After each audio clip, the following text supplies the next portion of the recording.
David Copperfield by Charles Dickens. Chapter 2. I Observe. The first objects that assume a distinct presence before me as I look far back into the blank of my infancy are my mother, with her pretty hair and youthful shape, and Peggotty, with no shape at all, and eyes so dark that they seemed to darken their whole neighborhood in her face, and cheeks and arms so hard and red that I wondered the birds didn't peck her in preference to apples. I believe I can remember these two at a little distance apart, dwarfed to my sight by stooping down or kneeling on the floor, and I going unsteadily from the one to the other. I have an impression on my mind which I cannot distinguish from actual remembrance of the touch of Peggotty's forefinger as she used to hold it out to me, and of its being roughened by needlework like a pocket nutmeg grater. This may be fancy, though I think the memory of most of us can go farther back into such times than many of us suppose, just as I believe the power of observation in numbers of very young children to be quite wonderful for its closeness and accuracy. Indeed, I think that most grown men who are remarkable in this respect may with greater propriety be said not to have lost the faculty than to have acquired it, the rather as I generally observe such men to retain a certain freshness and gentleness and capacity of being pleased, which are also an inheritance they have preserved from their childhood. I might have a misgiving that I am meandering in stopping to say this, but that it brings me to a remark that I build these conclusions in part upon my own experience of myself. And if it should appear from anything I may set down in this narrative that I was a child of close observation, or that as a man I have a strong memory of my childhood, I undoubtedly lay claim to both of these characteristics. Looking back, as I was saying, into the blank of my infancy, the first objects I can remember as standing out by themselves from a confusion of things are my mother and Peggotty. What else do I remember? Let me see. There comes out of the cloud our house, not new to me, but quite familiar in its earliest remembrance. On the ground floor is Peggotty's kitchen, opening into a backyard, with a pigeon house on a pole in the center without any pigeons in it, a great dog kennel in a corner without any dog, and a quantity of fowls that look terribly tall to me, walking about in a menacing and ferocious manner. There is one cock who gets upon a post to crow, and seems to take particular notice of me as I look at him through the kitchen window, who makes me shiver, he is so fierce. Of the geese outside the side gate, who come waddling after me with their long necks stretched out when I go that way, I dream at night, as a man environed by wild beasts might dream of lions. Here is a long passage. What an enormous perspective I make of it, leading from Peggotty's kitchen to the front door. A dark storeroom opens out of it, and that is the place to be run past at night, for I don't know what may be among those tubs and jars and old tea chests when there is nobody in there with a dimly burning light letting a moldy air come out of the door, in which there is the smell of soap, pickles, pepper, candles, and coffee, all at one whiff. Then there are the two parlors. The parlor in which we sit of an evening, my mother and I and Peggotty, for Peggotty is quite our companion when her work is done and we are alone, and the best parlor where we sit on a Sunday, grandly, but not so comfortably. There is something of a doleful air about that room to me, for Peggotty has told me, I don't know when, but apparently ages ago, about my father's funeral, and the company having their black cloaks put on.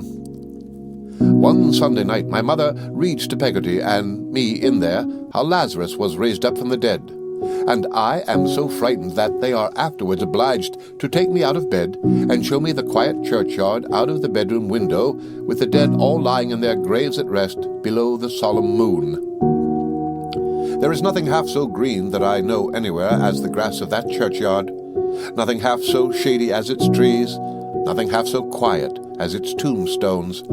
The sheep are feeding there when I kneel up early in the morning in my little bed in a closet within my mother's room to look out at it, and I see the red light shining on the sundial, and I think within myself, is the sundial glad, I wonder, that it can tell the time again?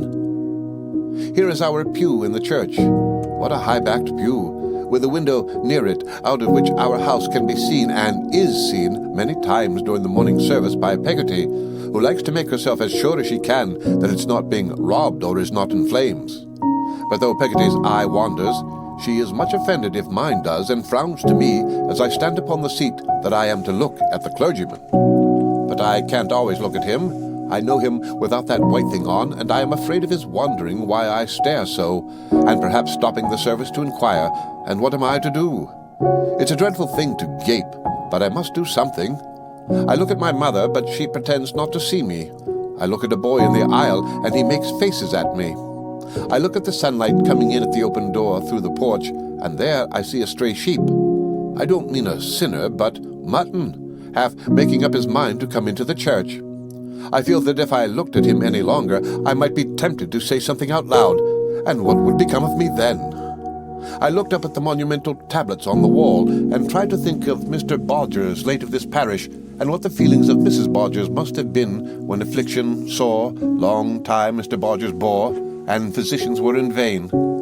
I wonder whether they called in Mr. Chillip, and he was in vain, and if so, how he likes to be remembered of it once a week. I look from Mr. Chillip in his Sunday neckcloth to the pulpit, and think what a good place it would be to play in, and what a castle it would make, with another boy coming up the stairs to attack it, and having the velvet cushion with the tassels thrown down on his head.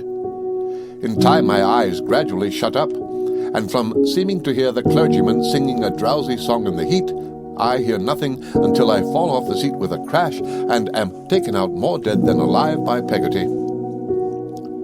And now I see the outside of our house, with the latticed bedroom windows standing open to let in the sweet-smelling air, and the ragged old rook's nests still dangling in the elm trees at the bottom of the front garden.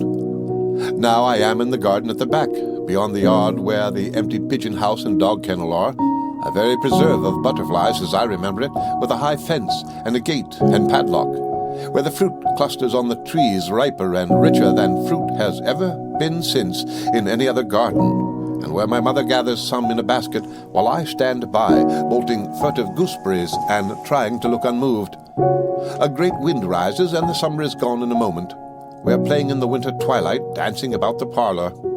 When my mother is out of breath and rests herself in an elbow chair, I watch her winding her bright curls around her fingers and straightening her waist, and nobody knows better than I do that she likes to look so well and is proud of being so pretty.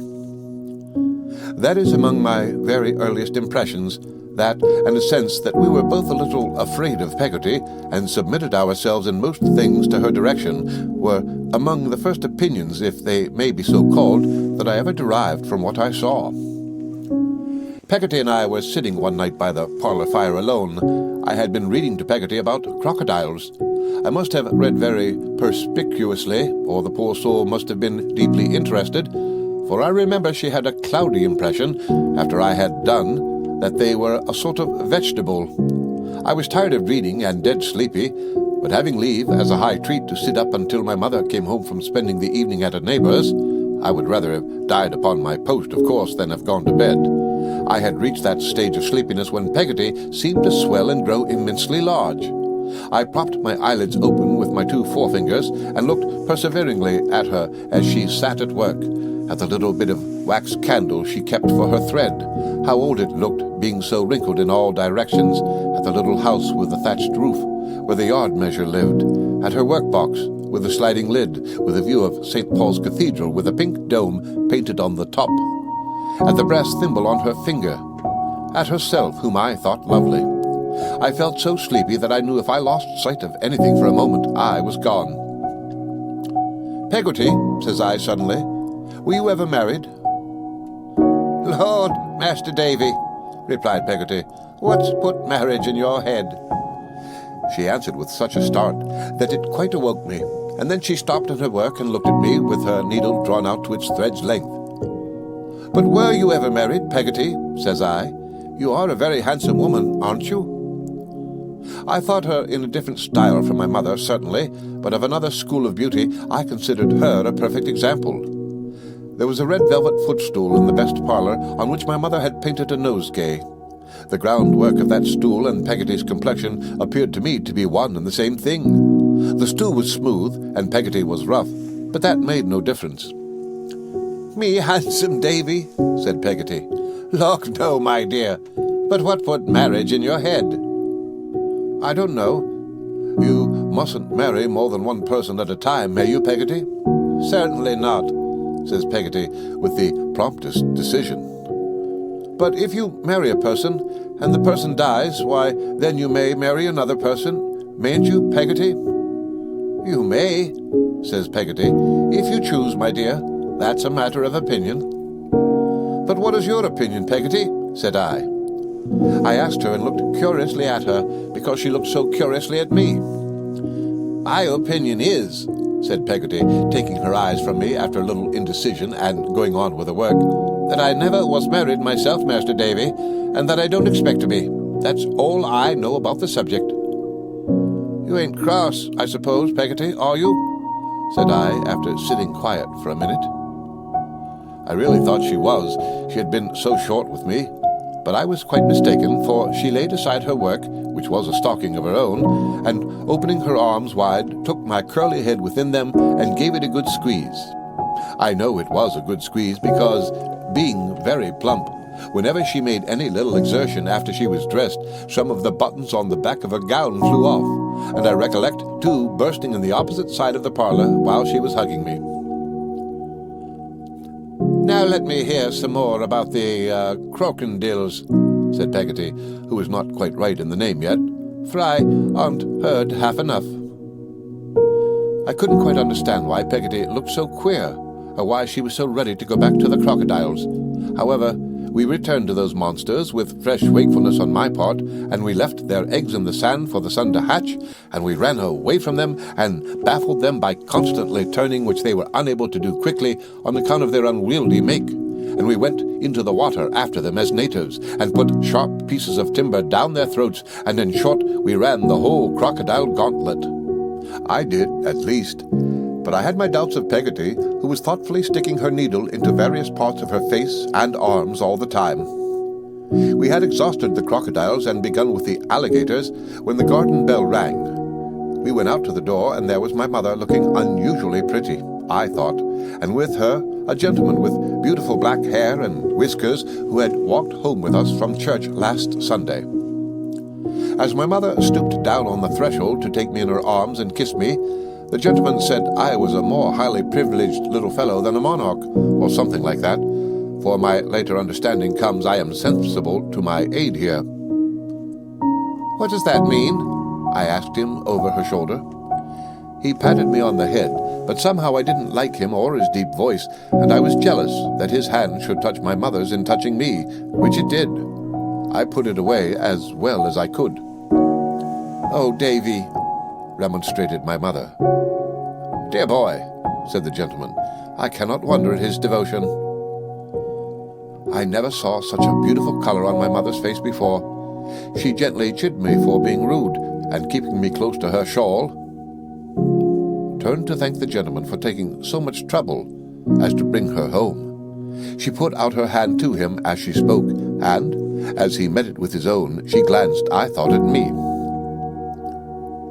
"Let us say good night, my fine boy," said the gentleman when he had bent his head.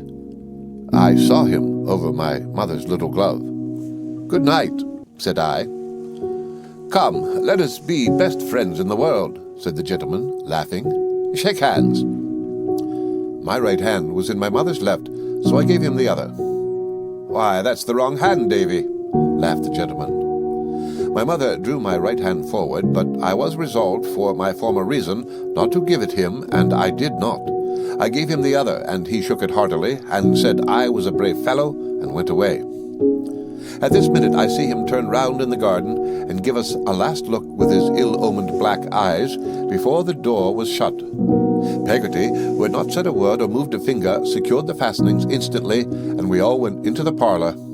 My mother, contrary to her usual habit, instead of coming to the elbow chair by the fire, remained at the other end of the room, and sat singing to herself. "Hope you have had a pleasant evening, ma'am," said Peggotty, standing as stiff as a barrel in the centre of the room, with a candlestick in her hand. "Much obliged to you, Peggotty," returned my mother in a cheerful voice. "I had a very pleasant evening." "A stranger or so makes an agreeable change," suggested Peggotty. "A very agreeable change indeed," returned my mother. Peggotty continuing to stand motionless in the middle of the room, and my mother resuming her singing, I fell asleep, though I was not so sound asleep but that I could hear voices without hearing what they said. When I half awoke from this uncomfortable doze, I found Peggotty and my mother both in tears and both talking. "Not such a one as this Mr. Copperfield wouldn't have liked," said Peggotty.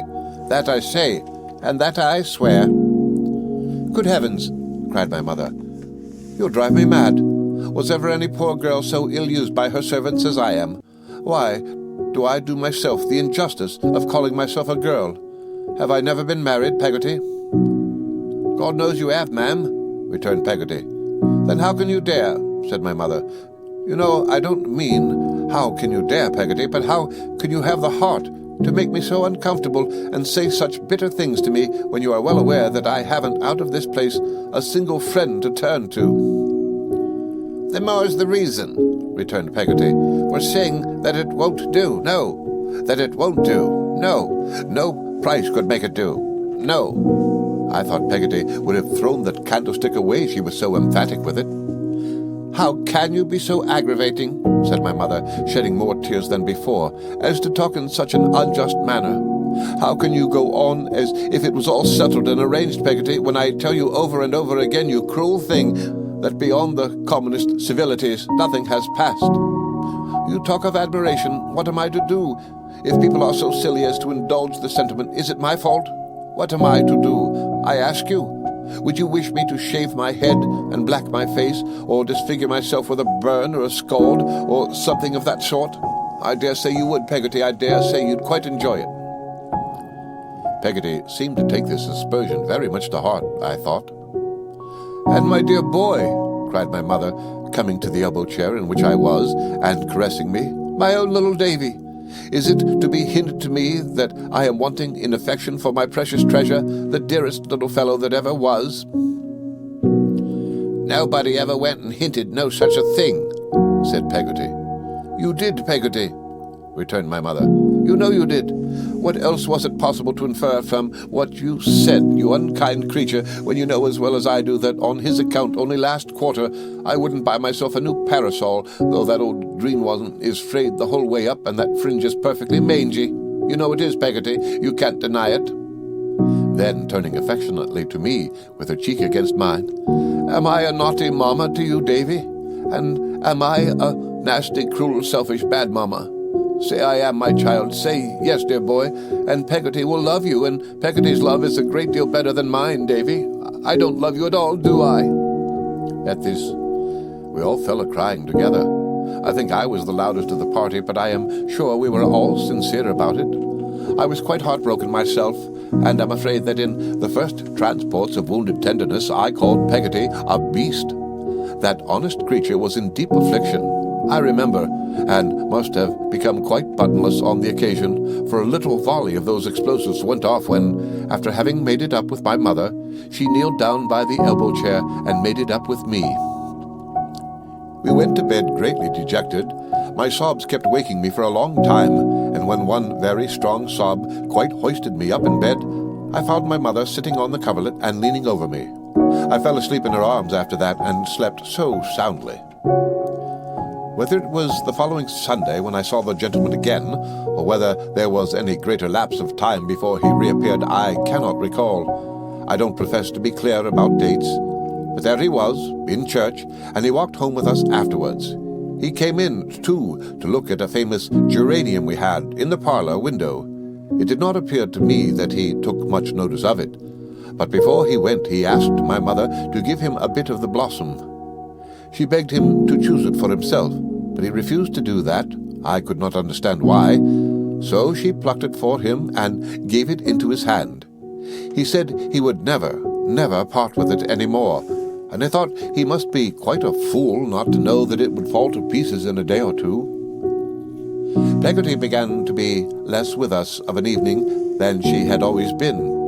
My mother deferred to her very much, more than usual it occurred to me, and we were all three excellent friends. Still, we were different from what we used to be, and were not so comfortable among ourselves.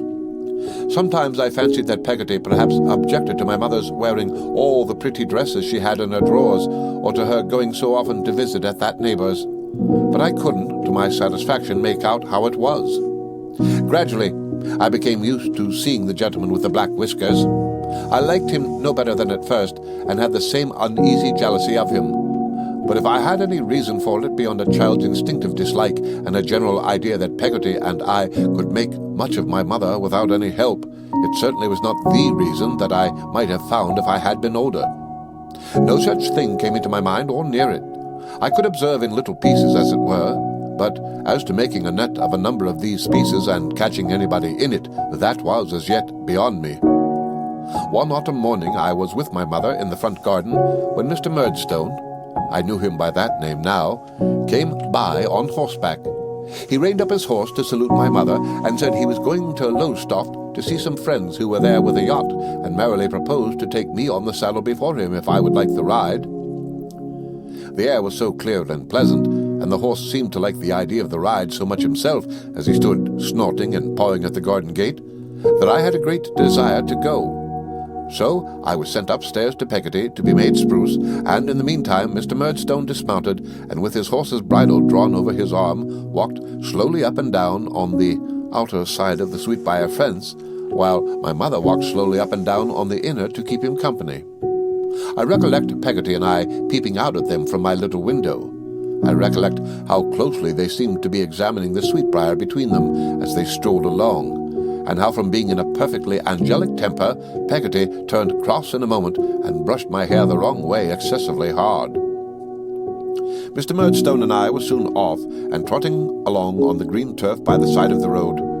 He held me quite easily with one arm, and I don't think I was restless usually, but I could not make up my mind to sit in front of him without turning my head sometimes and looking up in his face. He had that kind of shallow black eye. I want a better word to express an eye that has no depth in it to be looked into, which, when it is abstracted, seems from some peculiarity of light to be disfigured, for a moment at a time, by a cast. Several times when I glanced at him, I observed that appearance with a sort of awe, and wondered what he was thinking about so closely. His hair and whiskers were blacker and thicker, looked at so near, than even I had given them credit for being. A squareness about the lower part of his face, and the dotted indication of the strong black beard he shaved close every day, reminded me of the waxwork that had travelled into our neighbourhood some half a year before. This, his regular eyebrows, and the rich white and black and brown of his complexion, confounded his complexion, and his memory made me think him, in spite of my misgivings, a very handsome man. I have no doubt that my poor dear mother thought him so too.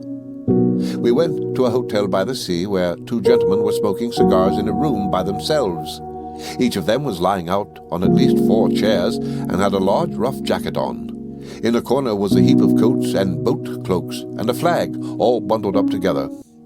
They both rolled on to their feet in an untidy sort of manner when we came in, and said, "Hello, Murdstone, we thought you were dead." "Not yet," said Mr. Murdstone. "And who's this shaver?" said one of the gentlemen, taking hold of me. "That's Davy," returned Mr. Murdstone. "Davy who?" said the gentleman. "Jones?" "Copperfield," said Mr. Murdstone. "What, bewitching Mrs. Copperfield's encumbrance?" cried the gentleman. "The pretty little widow?" "Quinion," said Mr. Murdstone, "take care, if you please. Somebody's sharp." "Who is?" asked the gentleman, laughing. I looked up quickly, being curious to know. "Only Brooks of Sheffield," said Mr. Murdstone. I was quite relieved to find that it was only Brooks of Sheffield, for at first I really thought it was I. There seemed to be something very comical in the reputation of Mr. Brooks of Sheffield, for both the gentlemen laughed heartily when he was mentioned, and Mr. Murdstone was a good deal amused also. After some laughing, the gentleman whom he had called Quinion said, "And what was the opinion of Brooks of Sheffield in reference to the projected business?" "Why, I don't know that Brooks understands much about it at present," replied Mr. Murdstone, "but he is not generally favourable, I believe." There was more laughter at this, and Mr. Quinion said he would ring the bell for some sherry in which to drink to Brooks. This he did, and when the wine came, he made me have a little with a biscuit, and before I drank it, stand up and say, "Confusion to Brooks of Sheffield." The toast was received with great applause and such hearty laughter that it made me laugh too, at which they laughed the more. In short, we quite enjoyed ourselves. We walked about on the cliff after that, and sat on the grass, and looked at things through a telescope. I could make out nothing myself when it was put to my eye, but I pretended I could, and then we came back to the hotel to an early dinner. All the time we were out, the two gentlemen smoked incessantly, which I thought, if I might judge from the smell of their rough coats, they must have been doing ever since the coats had first come home from the tailor's. I must not forget that we went on aboard the yacht, where they all three descended into the cabin and were busy with some papers. I saw them quite hard at work when I looked down through the open skylight. They left me during this time with a very nice man with a very large head of red hair and a very small shiny hat upon it, who had got a cross-barred shirt of waistcoat on with Skylark in capital letters across the chest. I thought it was his name, and that as he lived on board ship and hadn't a street door to put his name on, he put it there instead.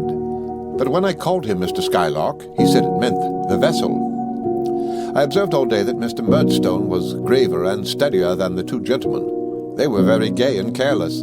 They joked freely with one another, but seldom with him. It appeared to me that he was more clever and cold than they were, and that they regarded him with something of my own feeling. I remarked that once or twice when Mr. Quinion was talking, he looked at Mr. Murdstone sideways, as if to make sure of his not being displeased, and that once when Mr. Passnage, the other gentleman, was in high spirits, he trod upon his foot and gave him a secret caution with his eyes to observe Mr. Murdstone, who was sitting stern and silent. Nor do I recollect that Mr. Murdstone laughed at all that day, except at the Sheffield joke, and that, by the way, was his own. We went home early in the evening. It was a very fine evening, and my mother and he had another stroll by the Sweetbriar, while I was sent in to get my tea. When he was gone, my mother asked me all about the day I had had, and what they had said and done. I mentioned what they had said about her, and she laughed, and told me they were impudent fellows who talked nonsense. But I knew it pleased her. I knew it quite as well as I know it now. I took the opportunity of asking if she was at all acquainted with Mr. Brooks of Sheffield, but she answered no, only she supposed he must be a manufacturer in the knife and fork way. Can I say of her face, altered as I have reason to remember it, perished as I know it is that it is gone, when here it comes before me at this instant, as distinct as any face that I may choose to look on in a crowded street? Can I say of her innocent and girlish beauty that it faded, and was no more, when its breath falls on my cheek now as it fell that night? Can I say she ever changed when my remembrance brings her back to life, thus only, and truer to its loving youth than I have been, or man ever is still holds fast what it cherished then? I write of her just as she was when I had gone to bed after this talk, and she came to bid me good night. She kneeled down playfully by the side of the bed, and laying her chin upon her hands and laughing said, "What was it they said, Davy? Tell me again. I can't believe it." "Bewitching," I began. My mother put her hands upon my lips to stop me. "It was never bewitching," she said, laughing. "It never could have been bewitching, Davy. Now I know it wasn't." "Yes, it was. Bewitching Mrs. Copperfield," I repeated stoutly. "And pretty." No, it was never pretty."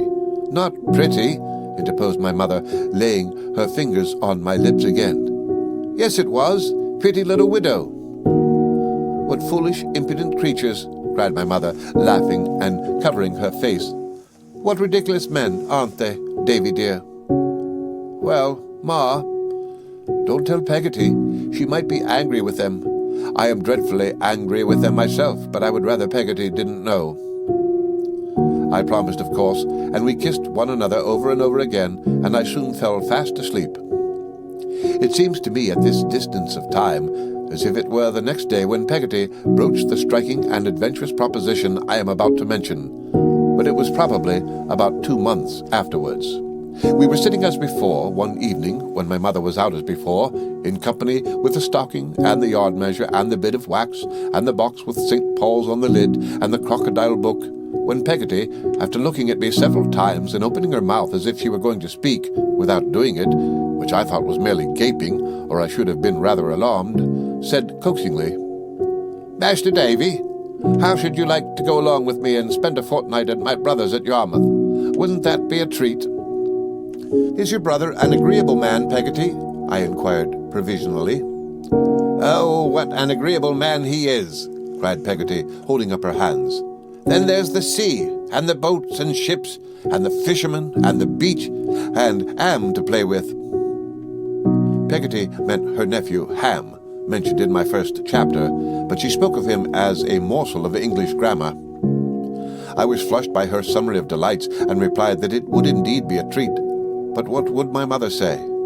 "Why, then I'll be as good as bet a guinea," said Peggotty, intent upon my face, "that she'll let us go. I'll ask her, if you like, as soon as ever she comes home. There, now." "But what's she to do while we're away?" said I, putting my small elbows on the table to argue the point. "She can't live by herself." If Peggotty were looking for a hole all of a sudden in the heel of that stocking, it must have been a very little one indeed, and not worth darning. "I say, Peggotty, she can't live by herself, you know." "Oh, bless you," said Peggotty, looking at me again at last. "Don't you know? She's going to stay for a fortnight with Mrs. Graper. Mrs. Graper's going to have a lot of company." Oh, if that was it, I was quite ready to go. I waited in the utmost impatience until my mother came home from Mrs. Graper's, for it was that identical neighbor, to ascertain if we could get leave to carry out this great idea. Without being nearly so much surprised as I had expected, my mother entered into it readily, and it was all arranged that night, and my board and lodging during the visit were to be paid for. The day soon came for our going. It was such an early day that it came soon, even to me, who was in a fever of expectation, and half afraid that an earthquake or a fiery mountain or some other great convulsion of nature might interpose to stop the expedition. We were to go in a carrier's cart, which departed in the morning after breakfast. I would have given any money to have been allowed to wrap myself up overnight and sleep in my hat and boots. It touches me nearly now, although I tell it lightly, to recollect how eager I was to leave my happy home, to think how little I suspected what I did leave forever. I am glad to recollect that when the carrier's cart was at the gate, and my mother stood there kissing me, a grateful fondness for her and for the old place I had never turned my back upon before made me cry. I am glad to know that my mother cried too, and that I felt her heart beat against mine. I am glad to recollect that when the carrier began to move, my mother ran out at the gate and called to him to stop, that she might kiss me once more. I am glad to dwell upon the earnestness and love with which she lifted up her face to mine, and did so. As we left her standing in the road, Mr. Murdstone came up to where she was, and seemed to expostulate with her for being so moved. I was looking back, round the awning of the cart, and wondered what business it was of his. Peggotty, who was also looking back on the other side, seemed anything but satisfied, as the face she brought back in the cart denoted. I sat looking at Peggotty for some time in a reverie on this supposititious case, whether, if she were employed to lose me like the boy in the fairy tale, I should be able to track my way back home again by the buttons she would shed. The end of Chapter 2 of David Copperfield by Charles Dickens. Read by Rick Kishner for Lit to Go on the web at fcit.usf.edu.